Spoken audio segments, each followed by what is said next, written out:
Good evening, everyone. Welcome to another episode of On Deck here on FTSN. I'm Russ Morgan.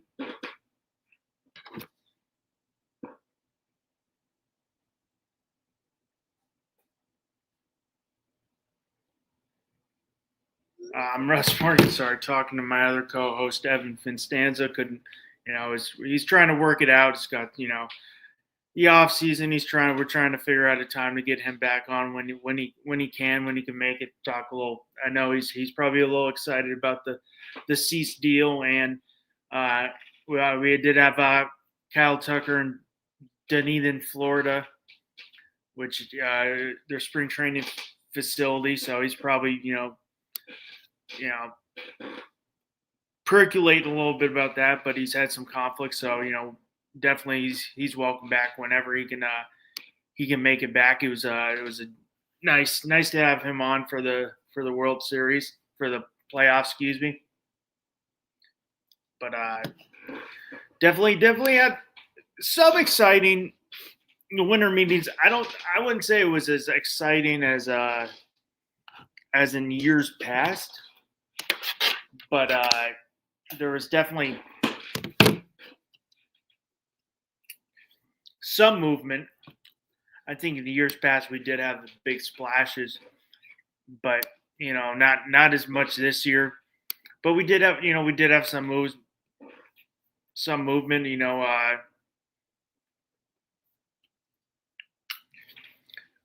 Kyle Schwarber, kicking it back off. Kyle Schwarber resigns with the Phillies, 5 years, $150 million. It's definitely on the Schwarber front. There was a lot of competition. Red Sox weren't on Schwarber, wanting to bring him back after they had Schwarber, trade with the Cubs. They wanted to bring him back. Sorry, trying to pull these up. Graydon Winter. Braves were in on him, if I'm not mistaken. Red Sox, Mets, Giants, Reds, and Pirates surprisingly were in on him. All offered him 5-year deals all across the board, besides the Pirates,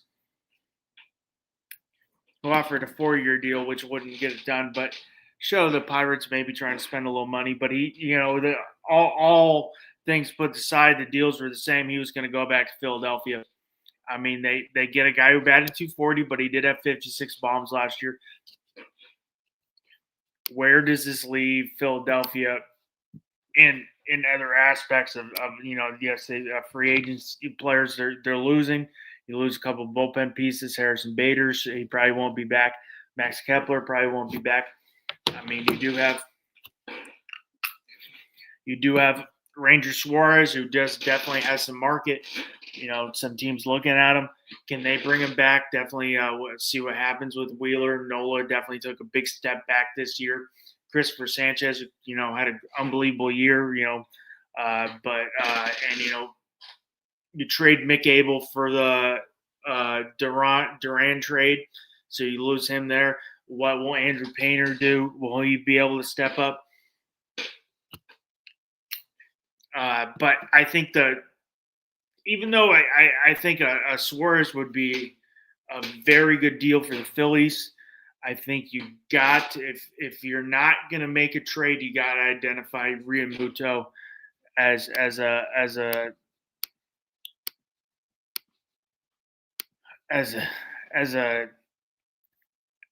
guy you want to re-sign. Let me try. I'm going to pull up the free agent by position right now. I think Realmuto, if you're not going to want to make a trade, you want to re-sign Realmuto because, in my opinion, very, very thin market for catchers. You got Realmuto 35, so he's not going to get a long-term deal. Victor Caratini, Danny Jansen, no. Vasquez, no. Ellie Diaz, no. Reese McGuire, it's not a these guys aren't starters. Austin Barnes isn't a starter. That's a good backup, catcher. Gary Sanchez shouldn't even catch. I'm surprised he's still in the MLB. I don't even know where this is. Sebastian Rivero, Will Banfield, Mitch Garver, Andrew, I think it's Nizer. There's no really starting catcher besides Realmuto on the free agent market. Now, I think you got to identify if you're the Phillies, you're obviously running it back when you re-sign Schwarber. You get a year older, you're pushing 270. You're already well above 270, but you're pushing all your chips in with you re-sign Schwarber, who's on a little on the older side. So if you're not going the trade route for Philadelphia, you got to go re-sign Realmuto's a must. I think that's your number one free agent sign if you're not going that trade route for the Phillies, because that catcher, there'd be such a hole in that catching position. Now I know we got some.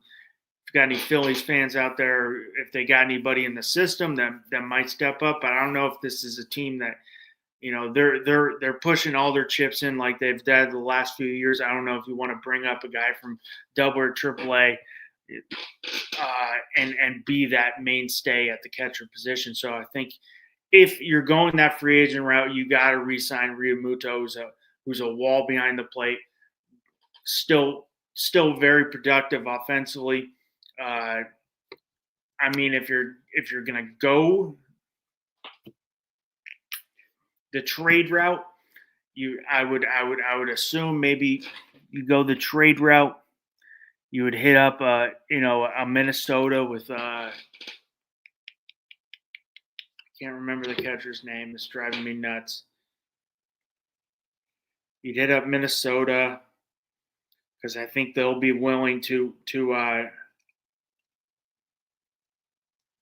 ship someone off for some prospects, and their catcher right now is only 1 year remaining. Ryan Jeffers. I think another name. Maybe you go to Washington with Bryant Ruiz, or as we've seen, Milwaukee has been willing to shed salary. Would you try to get a trade partner with Milwaukee, deal somewhere because you do have a good farm system, you got some ready guys, and go for Willem Contreras? That would be, in my opinion, I think that would be the best option. If they've obviously pushed all their chips in, they're trying to go for it. If they're not going to Realmuto, if they're not re-signing Realmuto, they got to get a guy who's a productive catcher. The Minnesota trade would be one with Jeffers, or you go. I would definitely hit up Milwaukee and see if they're trying to shed salary for Contreras. Dodgers definitely made a splash. Signing Mets closer Edwin Diaz, 3 years, $69 million. Mets offered him $66 million. Dodgers seemed desperate for bullpen help. They didn't have much bullpen. I mean, Blake Trinan had an unbelievable World Series in 24, but definitely fell off.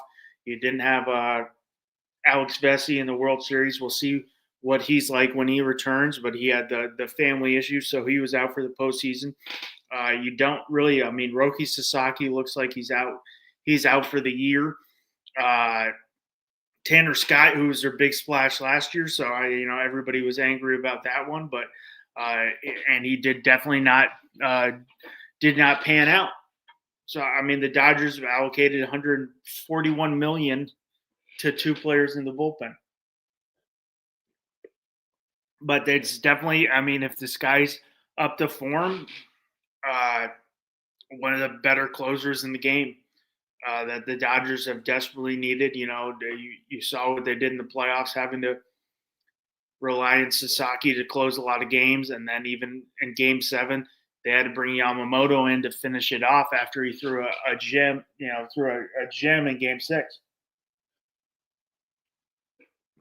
And there's also reports that Oh, on the Philly side, maybe there's one name to go back to the Phillies that I would no, that'd be interesting.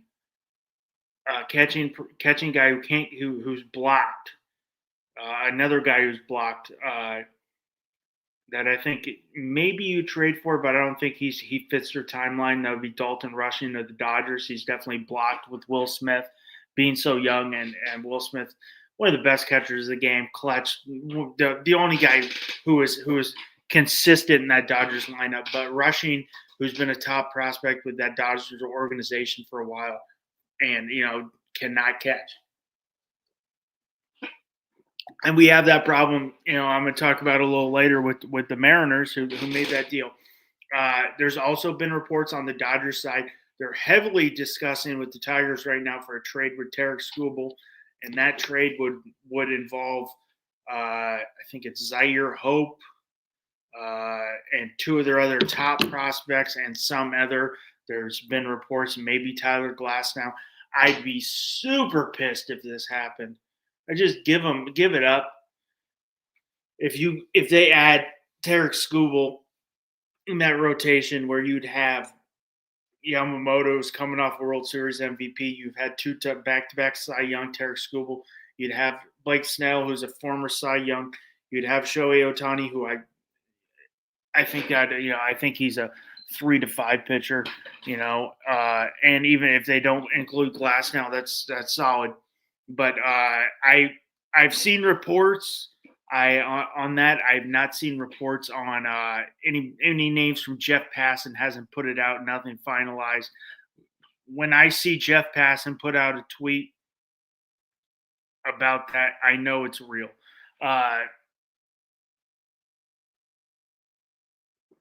And at the winter meetings, Orioles made a splash signing the polar bear Pete Alonso, 5 years, $155 million. What did I say right when I came back after my 2-week hiatus after the World Series? If it got to a 5-year deal, the Mets were going to bow out, and the Mets bowed out. So they make a splash. They solidify that first base position. He's definitely I'm not. I think it's left field is the bird's nest in Baltimore. But I mean, you make a splash with the bats with the offense. They form a good offensive. That lineup's good. With Gunnar Henderson, with Adley Rutschman, who I think is going to have a little bounce back year, has been down. Jordan Westerberg, Jackson Holiday. You do have some nice young guys with Dylan Carlson. You have the prospect Samuel Basello. So, I mean, offensively, I think it's strong. What are they going to do with the pitching? Their pitching is very thin. I don't think that. I mean, you trade Grayson Rodriguez. What are they going to do with that pitching? I think they're heavily involved in Framber Valdez. Maybe they drive, go down a little south to the Nationals, who have who are looking to make a trade and look at Mackenzie Gore, who's been, Mackenzie. They've been on Mackenzie Gore. Mackenzie Gore's a hot name right now. Good left-handed pitcher. A lot of good club control left on there. Yankees have been on him. Orioles, Mets. So we'll see what they do there. But and then the Braves signed Michael Yastrzemski. I don't know. Good deal for them. But the big one, they signed Robert Suarez to a 3-year, $45 million deal. Best closer in baseball. Kind of makes that Edwin Diaz deal look like an overpay for the Braves. But going into the title, what's going on with the New York Mets here? They make the big splash last year, signing, going off of the title of what we're talking about today. The Mets are down. What's going on? You lose Edwin Diaz, you're out on there. You lose Pete Alonso, which I think they're fine with losing Pete Alonso. I don't think they're all that in last year on Pete Alonso coming back. I think they realized they could get a good deal. I don't think that I don't think they're there. But I mean, you lose your back half.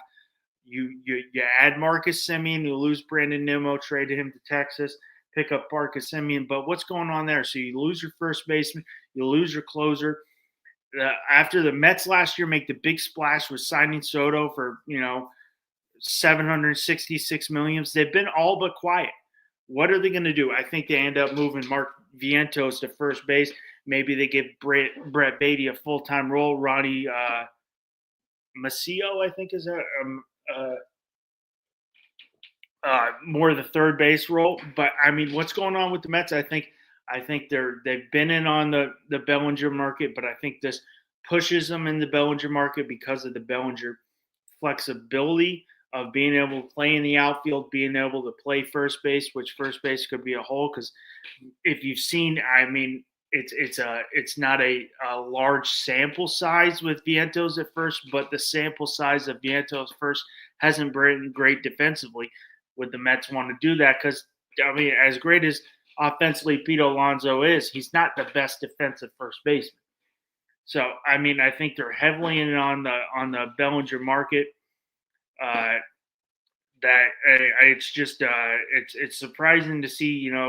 They were outbid on Steve Cohen was outbid by the Dodgers for Edwin Diaz when he was willing to pay so much for Juan Soto. So I think they're in on I would assume the Bellinger market, the Mackenzie Gore. They definitely got to add pitching for the Mets. For Mackenzie Gore, is a name they're on. Mackenzie Gore's got a couple suitors right now. It would definitely be a name because of the club control. But I mean, it's very surprising for a team that spent so much. I mean, went so big last year.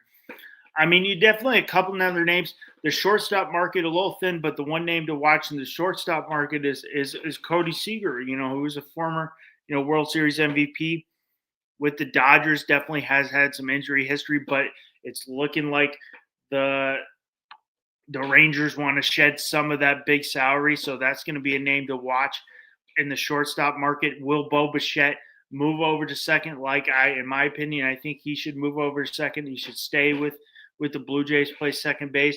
You'd have Jimenez play shortstop, who did a phenomenal job in that postseason playing shortstop. But we haven't seen much of Bichette. Bichette has got some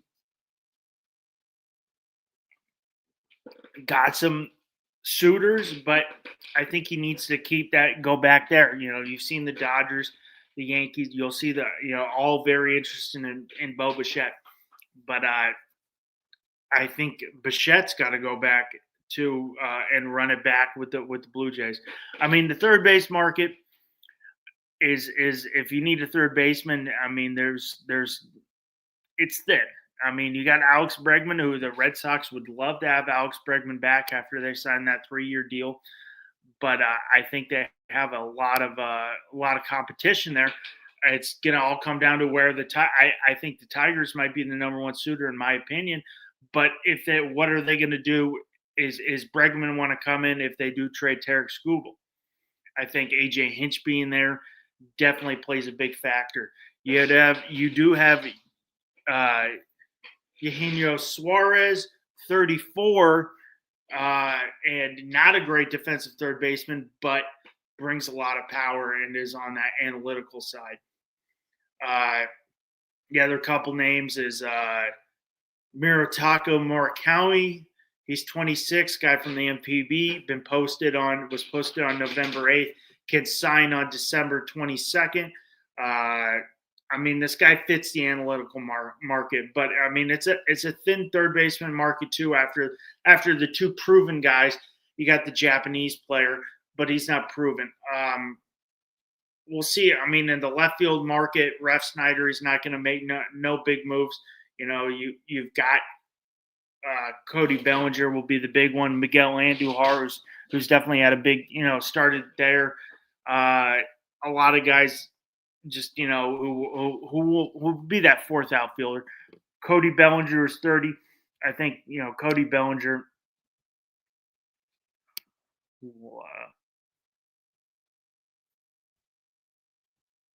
Okay, so Alex Bregman, Phillies, maybe. I don't see the Phillies. I'm just reading some MLB.com. They're saying Phillies, Red Sox, Tigers. I still think the Tigers are his best fit if they go there, if they want to stay there.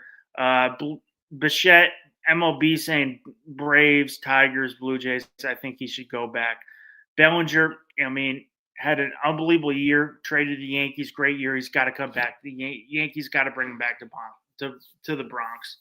I mean, versatile slugger. I mean, the guy just he works the counts. He's a seasoned hitter. He works the count. I just said that 2 times. But it's just a guy who finds a way to get on base. 814 OPS in 152 games. You got to get there. You got to get them. But the Mets, I think, are going to be there. Especially the Mets, going to be heavy suitors after you're losing Pete Alonso and you're losing, Brandon Nimmo. You had the Dylan Cease signing. I'm really interested in where Murakami goes. Legitimate power, belted 246 home runs over 8 seasons in MPB, but his swing and miss rate's very high, and fastball zone over 93. But I mean, I think the Dodgers will be on him. I don't know why the Dodgers. I don't know where the Dodgers put him. I mean, is he a better defensive third baseman? I haven't done the deep dive on his defense. It would be a better defensive third baseman than Max Muncy. But my thing, Max Muncy, the guy's just clutch. I mean, we saw what he did in Game 7. He made that solo home run made everything possible for the Dodgers. So I don't know where you'd put him. I don't see the Yankees going big on him. I could see a Mariners maybe. I think they got a heavy Asian market in Seattle. It's the closest to Japan, still very far, but the closest to Japan. I think you're losing Suarez, so that'd be a perfect place for him.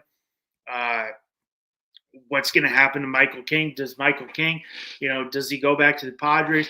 I could see a scenario where maybe the Blue Jays jump in, or I could see a scenario where the Orioles, if they swing and miss on Suarez or on Valdez or Suarez, maybe a Michael King is your third option. Also, I mean, the dominoes could fall if Tarek Skubal does get traded from the Tigers, who's got 1 year left. Would the Tigers jump in on there to try to piece together a good rotation? Suarez, all-star in 24, got hurt. He was 7-3 this year, Ranger Suarez. I mean, the Giants, who are not Giants would be one name, not trying to go big game fishing and spend a lot of money. I think that would be one there. Tatsumi Ime would be one. I think the Red Sox, the Mets, and the Yankees. They're saying the Giants, but I think the Giants would probably be a great fit, especially all what he's talking about wanting to beat the Dodgers, not join the Dodgers. I think that'd be a great fit. Oh, JB, how we doing? How we feeling about the thanks for tuning in. How we feeling about the Pete Alonso deal and what moves we want the Orioles to make? Thanks for tuning in. Always appreciate it. From JB at the Back It Up Binge podcast. Saw the tweet today with the what's it, the baseball bat mugs. That's an awesome deal. Congrats, man. That's what is it? The dugout mugs. Those things are sick. How are we feeling after the signing? Where do you want the Orioles to go? Because they definitely they need 1 or 2 pitchers, in my opinion. Sorry, trying to just move everybody. I think I take Imai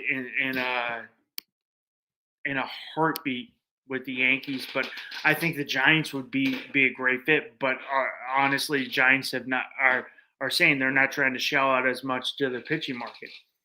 So Diaz is signed there. From Valdez, I think. MLB.com is saying potential fits Astros, Blue Jays, Cardinals. I think the Blue Jays are out on big game fishing for a pitcher.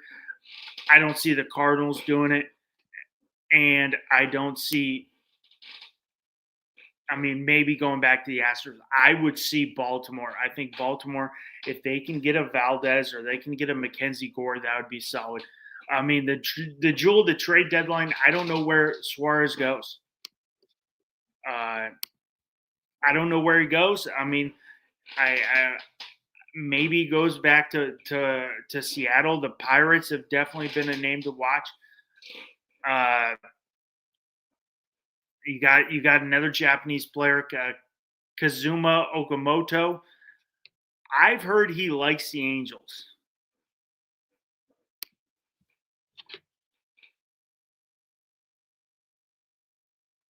I've heard he likes the Angels. I don't know why.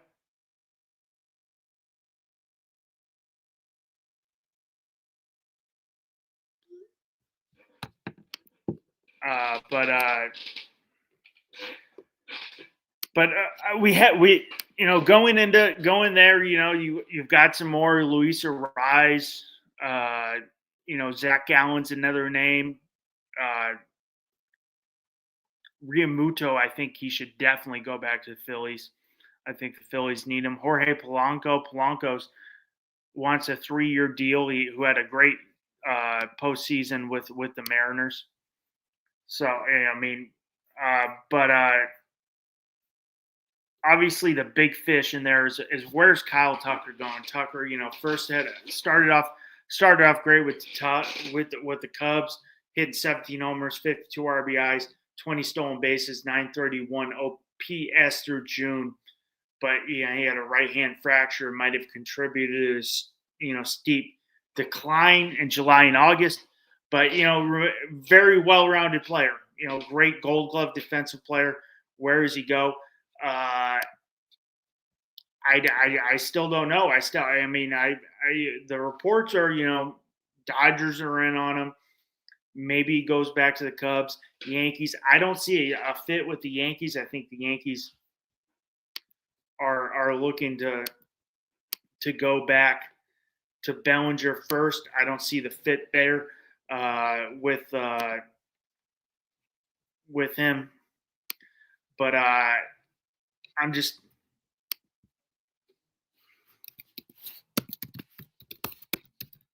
I don't know. I mean, I just hope not Dodgers, but Dodgers have had a hole in the outfield. I don't know.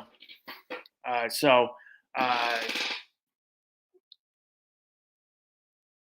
think it'll be interesting. I think we'll start seeing maybe a Tucker deal here in the next couple of weeks, and Bellinger. Bellinger is a Scott Boras client, so he likes to get the most for his clients. So, but I think in the next couple of weeks we're going to start seeing some movement. Today, if we got my man Bobby Finstock in here, just throwing it out. I'm looking for sponsors. You want any little FTSN coverage for the WBC down in Miami? My man,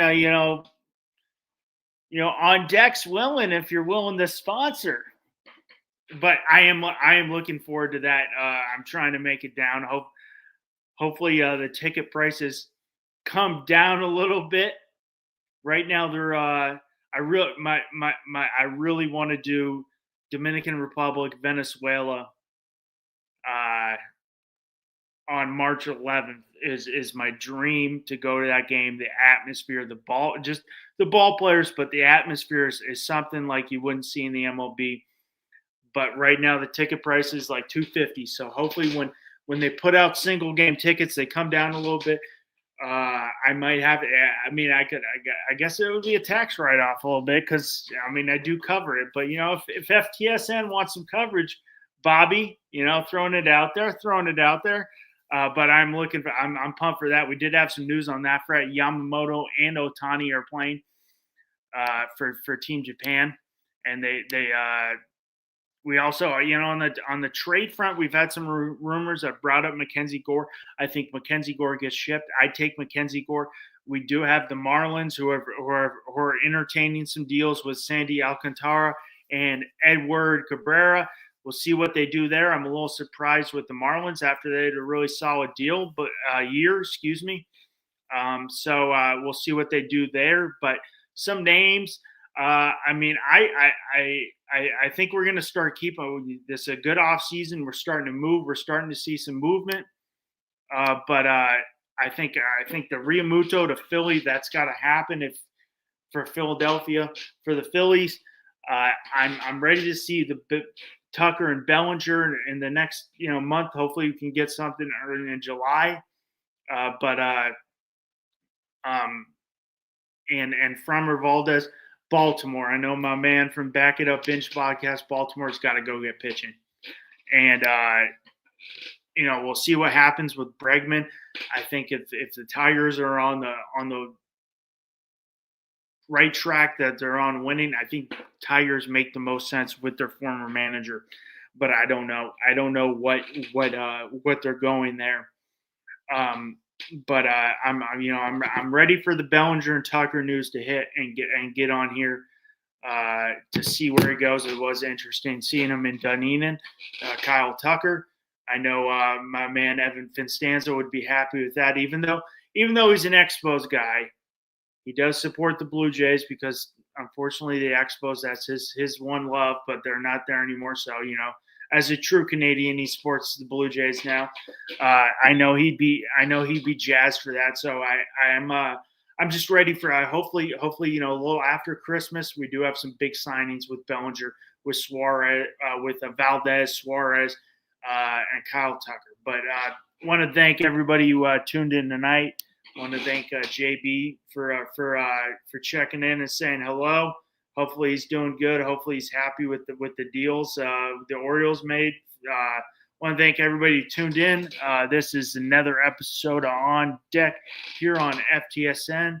Hope everybody has a great night.